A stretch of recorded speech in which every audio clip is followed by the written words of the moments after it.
Hi കൂട്ടുകാരെ, എല്ലാവർക്കും learn with Arya എന്ന യൂട്യൂബ് ചാനലിൻ്റെ പുതിയൊരു വീഡിയോയിലേക്ക് സ്വാഗതം. ഇന്ന് നമ്മൾ നോക്കാൻ പോകുന്നത് പുതിയ SCERT ചാപ്റ്ററിൻ്റെ സോഷ്യൽ സയൻസിലെ 4ാമത്തെ യൂണിറ്റായ വസ്ത്രത്തിൻ്റെ നാൾ വഴികൾ എന്ന പാഠഭാഗമാണ്. 3-4 PC ചോദ്യങ്ങൾ ഈ ഒരു ചാപ്റ്ററിൽ തന്നെയുണ്ട്. അപ്പോൾ എല്ലാവരും സ്കിപ്പ് ചെയ്യാതെ അവസാനം വരെ കാണാൻ ശ്രദ്ധിക്കണം. അപ്പോൾ നമുക്ക് വേഗം വീഡിയോയിലേക്ക് കടക്കാം.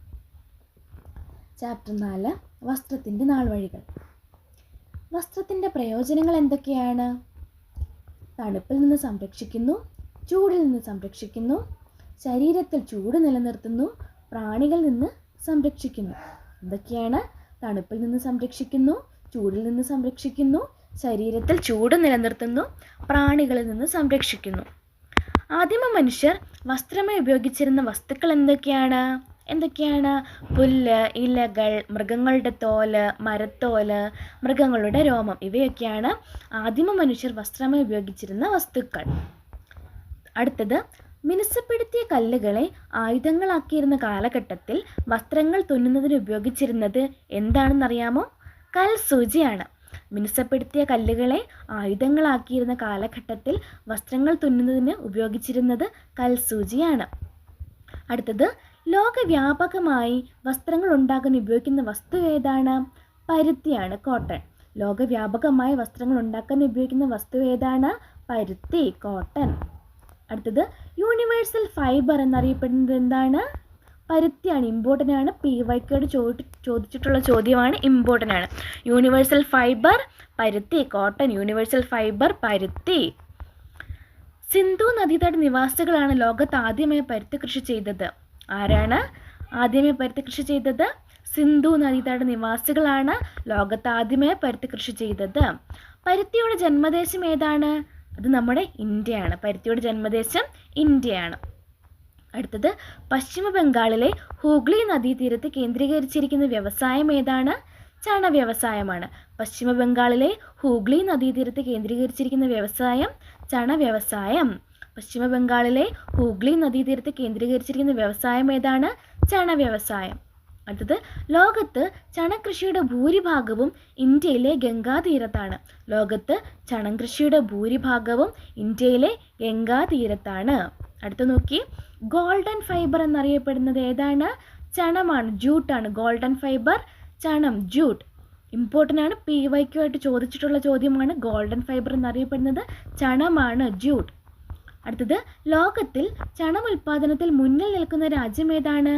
ഇന്ത്യയാണ്. ലോകത്തിൽ ചണം ഉൽപ്പാദനത്തിൽ മുന്നിൽ നിൽക്കുന്ന രാജ്യം ഏതാണ്? ഇന്ത്യ. ഏറ്റവും കൂടുതൽ ചണം കയറ്റുമതി ചെയ്യുന്ന ഇന്ത്യൻ തുറമുഖം ഏതാണ്? കൊൽക്കത്ത. ഏറ്റവും കൂടുതൽ ചണം കയറ്റുമതി ചെയ്യുന്ന ഇന്ത്യൻ തുറമുഖം കൊൽക്കത്ത. നാരുകൾ കൂട്ടിച്ചേർത്ത് പിരിച്ചുണ്ടാക്കിയ നൂലുകൾ ഉപയോഗിച്ച് തുണി ഉണ്ടാക്കുന്ന വിദ്യ അറിയപ്പെടുന്നത് എന്താണ്?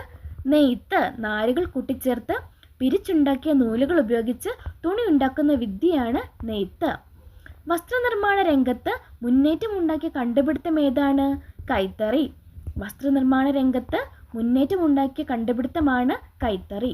ഇനി കേരളത്തിലെ പ്രധാന കൈത്തറി കേന്ദ്രങ്ങൾ ഏതൊക്കെയാണ് നമുക്ക് നോക്കാം. ഒന്നാമത്തേത് കണ്ണൂർ, രണ്ടാമത്തേത് ബാലരാമപുരം, തിരുവനന്തപുരം, 3 കൂത്താമ്പുള്ളി, തൃശ്ശൂർ. കണ്ണൂർ, ബാലരാമപുരം, കൂത്താമ്പുള്ളി. കേരളത്തിലെ കൈത്തറി നഗരം എന്നറിയപ്പെടുന്നത് ഏതാണ്? കണ്ണൂരാണ്, ഇമ്പോർട്ടൻ്റ് ആണ്. കേരളത്തിലെ കൈത്തറി നഗരം എന്നറിയപ്പെടുന്നത് കണ്ണൂർ. ഇനി കുറച്ച് എക്സ്ട്രാ ഫാക്ട്സ് നോക്കാം. ലോകത്തിലെ ഏറ്റവും വലിയ കൈത്തറി വ്യവസായ കേന്ദ്രം എവിടെയാണ്? മാഞ്ചസ്റ്റർ ആണ്, ഇംഗ്ലണ്ടിലെ മാഞ്ചസ്റ്റർ. ലോകത്തിലെ ഏറ്റവും വലിയ കൈത്തറി വ്യവസായ കേന്ദ്രം മാഞ്ചസ്റ്റർ ആണ്. ഇന്ത്യയിലെ മാഞ്ചസ്റ്റർ എന്നറിയപ്പെടുന്നത് ഏതാണ്? അഹമ്മദാബാദ്. ഗുജറാത്തിലെ അഹമ്മദാബാദ് ആണ് ഇന്ത്യയിലെ മാഞ്ചസ്റ്റർ എന്നറിയപ്പെടുന്നത്, ഇമ്പോർട്ടൻ്റ് ആണ്. ഇന്ത്യയിലെ മാഞ്ചസ്റ്റർ അഹമ്മദാബാദ്, ഗുജറാത്ത്.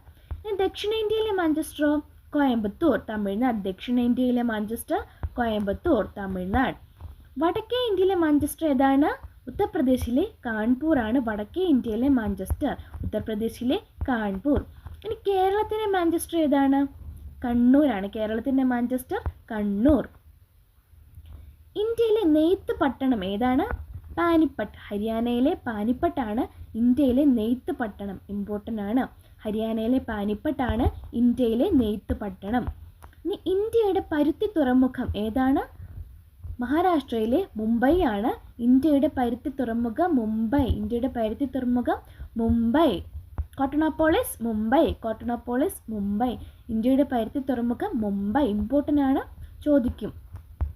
ഇനി നൂൽപ്പാദനത്തിന് സഹായിക്കുന്ന ഉപകരണമായ സ്പിന്നിങ് ജെന്നി കണ്ടുപിടിച്ചത് ആരാണ്? ജെയിംസ്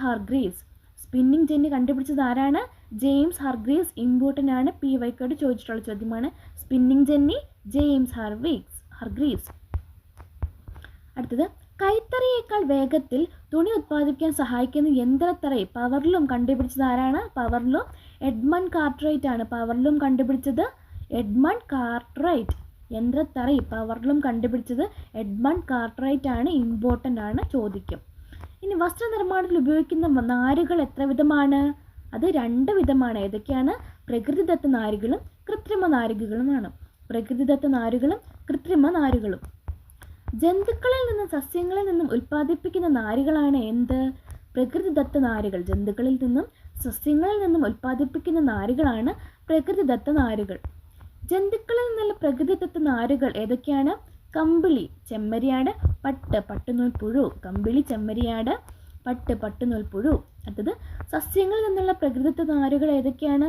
പരുത്തി, ചണം. സസ്യങ്ങളിൽ നിന്നുള്ള പ്രകൃതിദത്ത നാരുകൾ ഏതൊക്കെയാണ്? പരുത്തി, ചണം. അടുത്തത്, പെട്രോളിയം പോലുള്ള രാസവസ്തുക്കളിൽ നിന്ന് ഉത്പാദിപ്പിക്കുന്ന നാരുകൾ ഏതാണ്? കൃത്രിമ നാരുകളാണ്. പെട്രോളിയം പോലുള്ള രാസവസ്തുക്കളിൽ നിന്ന് ഉത്പാദിപ്പിക്കുന്ന നാരുകൾ എന്തെന്നറിയപ്പെടുന്നു? കൃത്രിമ നാരുകൾ. അത് ഉദാഹരണം എന്തൊക്കെയാണ്? പോളിസ്റ്റർ, നൈലോൺ, റയോൺ ഒക്കെ കൃത്രിമ നാരുകളാണ്. തിരുവിതാംകൂർ നാട്ടുരാജ്യം വിസ്തൃതി പ്രാപിച്ചത് ആരുടെ കാലത്താണ്? അനിഴം തിരുനാൾ മാർത്താണ്ഡവർമ്മയുടെ കാലത്താണ് തിരുവിതാംകൂർ നാട്ടുരാജ്യം വിസ്തൃതി പ്രാപിച്ചത്. അനിഴം തിരുനാൾ മാർത്താണ്ഡവർമ്മയുടെ കാലത്ത്. തിരുവിതാംകൂർ നാട്ടുരാജ്യം കേരള സംസ്ഥാനത്തിൻ്റെ ഭാഗമായതെന്നാണ്? 1956 കേരള സംസ്ഥാന രൂപീകരണത്തോടെയാണ് തിരുവിതാംകൂർ നാട്ടുരാജ്യം കേരള സംസ്ഥാനത്തിൻ്റെ ഭാഗമായത്. 1956 കേരള സംസ്ഥാന രൂപീകരണത്തോടെയാണ് തിരുവിതാംകൂർ നാട്ടുരാജ്യം കേരള സംസ്ഥാനത്തിൻ്റെ ഭാഗമായത്. അടുത്തത്, 19ാം നൂറ്റാണ്ടിൻ്റെ തുടക്കത്തിൽ തെക്കൻ തിരുവിതാംകൂറിലെ സ്ത്രീകൾ, അതായത് ചാന്നാർ സമുദായത്തിലെ സ്ത്രീകൾ മാറുമറിക്കുന്നതിന് വേണ്ടി നടത്തിയ സമരം ഏതാണ്? മേൽമുണ്ട് സമരം അഥവാ ചാന്നാർ ലഹള എന്നറിയപ്പെടുന്നു. മേൽമുണ്ട് സമരം അഥവാ ചാന്നാർ ലഹള 19ാം നൂറ്റാണ്ടിൽ. തെക്കൻ കേരളത്തിൽ താഴ്ന്ന ജാതിക്കാർ എന്നറിയപ്പെടുന്ന വിഭാഗങ്ങളിലെ സ്ത്രീകൾക്ക് മേൽവസ്ത്രം ധരിക്കാനുള്ള അവകാശം അനുവദിച്ചുകൊണ്ട് 1859 വിളംബരം പുറപ്പെടുവിച്ച തിരുവിതാംകൂർ രാജാവ് ആരാണ്? ഉത്രം തിരുനാൾ മാർത്താണ്ഡവർമ്മ. 1859 ഉത്രം തിരുനാൾ മാർത്താണ്ഡവർമ്മ താഴ്ന്ന ജാതിക്കാരായ സ്ത്രീകൾക്ക് മേൽവസ്ത്രം ധരിക്കുന്നതിനുള്ള അവകാശം അനുവദിച്ചുകൊണ്ടുള്ള വിളംബരമാണ്. ആരായിരുന്നു? ഉത്രം തിരുനാൾ മാർത്താണ്ഡവർമ്മ. എന്നായിരുന്നു? 1859. അടുത്തത്, യൂറോപ്പിൽ നിന്നും കച്ചവടത്തിനായി ഇന്ത്യയിലെത്തിയ വിദേശികൾ ആരൊക്കെയാണ്? പോർച്ചുഗീസുകാർ, ഡച്ചുകാർ, ഇംഗ്ലീഷുകാർ, ഫ്രഞ്ചുകാർ.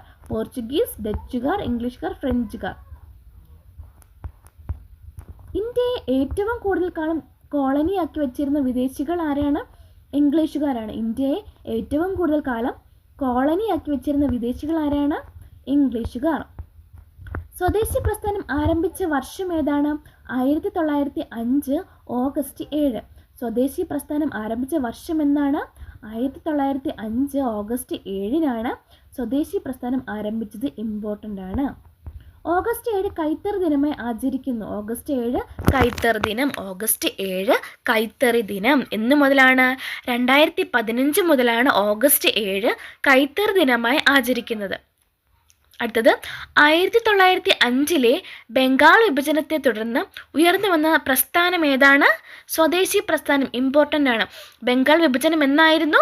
1905 ബംഗാൾ വിഭജനത്തെ തുടർന്ന് ഉയർന്നു വന്ന പ്രസ്ഥാനമാണ് ഏത്? സ്വദേശി പ്രസ്ഥാനം. അതിൻ്റെ ലക്ഷ്യങ്ങൾ എന്തൊക്കെയാണ്? വിദേശ വസ്തുക്കളെ ബഹിഷ്കരിക്കുക, സ്വദേശി വസ്തുക്കളെ പ്രോത്സാഹിപ്പിക്കുക. ഇനി സ്വദേശി പ്രസ്ഥാനത്തിൻ്റെ ചിഹ്നം ഏതാണ്? ചർക്കയാണ്. സ്വദേശി പ്രസ്ഥാനത്തിൻ്റെ ചിഹ്നം ചർക്ക. സ്വദേശി പ്രസ്ഥാനത്തിൻ്റെ കാലത്ത് സ്വദേശി വസ്ത്രപ്രചാരണി സഭ ആരംഭിച്ചത് ആരാണ്? ബാലഗംഗാധര തിലകാണ് സ്വദേശി വസ്ത്രപ്രചാരണി സഭ ആരംഭിച്ചത്. ബാലഗംഗാധര തിലക് ഇമ്പോർട്ടൻ്റ് ആണ്, ചോദിക്കും. ഗാന്ധിജിയുടെ നേതൃത്വത്തിൽ ഖാദി പ്രസ്ഥാനം ആരംഭിച്ച വർഷം ഏതാണ്?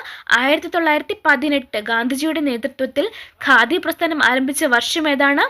1918. ഓക്കെ, അപ്പോൾ ഇത്രയാണല്ലോ ഈ ഒരു ചാപ്റ്റർ.